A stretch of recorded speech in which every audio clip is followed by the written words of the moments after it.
Hi అండి, బొండేడా family రుచులకి స్వాగతం సుస్వాగతం. హాయ్ అండి, నా పేరు ఉదయదుర్గ. నేను ఇప్పుడు కాజా ముక్కలు చేయబోతున్నాను. ఇంట్లోనే ప్రిపేర్ చేసుకోండి, బయట ప్రిపేర్ చేసుకుందామండి. చూడండి, తక్కువ ఇంగ్రీడియంట్స్తోనే చేసుకుందాము.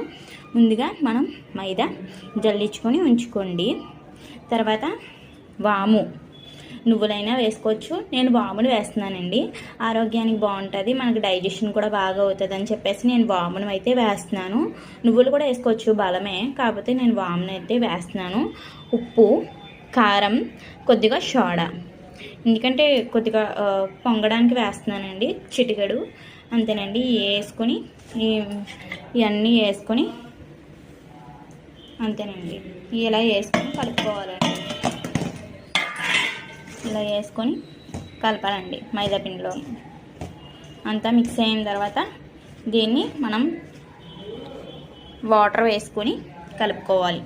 చపాతీ పిండి ఎలా కలుపుకుంటున్నాం అలాగే గట్టిగా కలుపుకొని ఒక అరగంట దీన్ని పక్కన పెట్టేస్తాం. మనం చపాతీ పిండి కలిపి ఉంచుకున్నాం కదా, ఇప్పుడు ఆ ముద్దని మనం ఒకసారి కలిపిన తర్వాత మనం ఈ ముద్దని చిన్ని బాల్స్ కింద చేసుకోవాలండి. ఇలా పిండి మిశ్రమాన్ని తీసుకొని చిన్న ముద్దలాగా చేసుకొని అంతా ఒదుక్కుని ఉంచుకోవాలండి. అలా ఇవన్నీ కూడా చేసుకుని ఉంచుకోవాలి. 6 ముద్దలు అయినాయండి, అందులో ఒక ముద్ద తీసుకుంటున్నాను. ఇప్పుడు మనం చపాతీ చేసుకోవాలండి.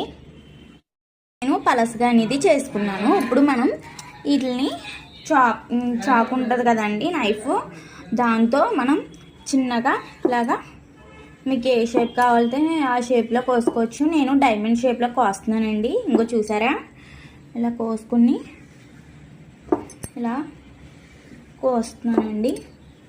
ఒక హ్యాండ్తో చేయడం వల్ల నాకు కుదరట్లేదండి వీడియో తీయడం అనేది. చూసారా, ఇలాగా మనం చేసుకోవాలండి. చూసారా, ఇలా వచ్చిందండి. ఇప్పుడు మనకి నేను డైమండ్ షేప్లో అనేది కట్ చేస్తున్నానండి.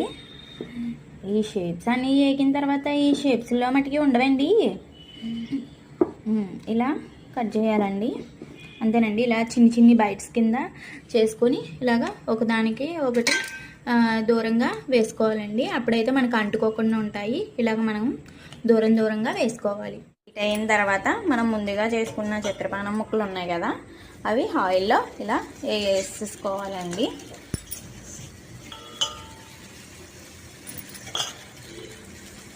ఇలా గోల్డెన్ కలర్ వచ్చిన తర్వాత మనం నూనెలో నుంచి తీసేసుకోవడమే. క్రిప్సీకరమైన చిప్స్ రెడీ అయిపోయింది. చూసారా ఎలా పర్ఫెక్ట్గా ఎలా ఎడిపోయిందో. క్రిప్సీకరమైన చిప్స్ రెడీ అయిపోయింది. చూసారా ఎలా పర్ఫెక్ట్గా ఎలా ఎడిపోయిందో. ఈ రెసిపీ మీకు నచ్చినట్లయితే ఒక లైక్ చేసి, ఒక షేర్ చేసి, ఒక కామెంట్ చేసి నా ఛానల్ సబ్స్క్రైబ్ చేసుకోండి.